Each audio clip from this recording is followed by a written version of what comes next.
Hi, எல்லாரும் எப்படி இருக்கீங்க?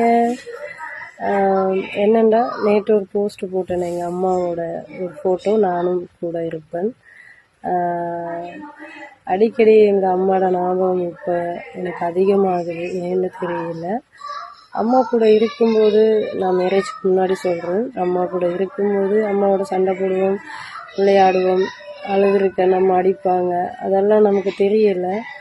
அம்மா விட்டு விலகி நாங்கள் கல்யாணம் ஒன்று பண்ணின பிறகு தான் தெரியுது அம்மாவோட பிரிவு எவ்வளோ ஒரு வேதனைன்னு. ஏன்னா அம்மா பக்கத்தில் இல்லை. நான் மேரேஜ் பண்ணி ஒரு 3 வருஷத்துலேயே அம்மா போயிட்டாங்க, ஸ்ரீலங்கா போயிட்டாங்க. அம்மாவும் கூட இல்லை. எனக்கு அப்பான்னா ரொம்ப பிடிக்கும், அப்பாவும் எனக்கு ரொம்ப செல்லம். அம்மாவோட பிரிவு என்னால் தாங்க முடியலை இப்போ கொஞ்ச நாளாகவே. ஏன்னா ஒரு கோயில், ஒரு நல்ல நாள், ஒரு விசேஷம் அப்படி ஏதாவது நடக்கும்போதெல்லாம் அவங்கள நான் ரொம்ப மிஸ் பண்ணுறேன். அதால்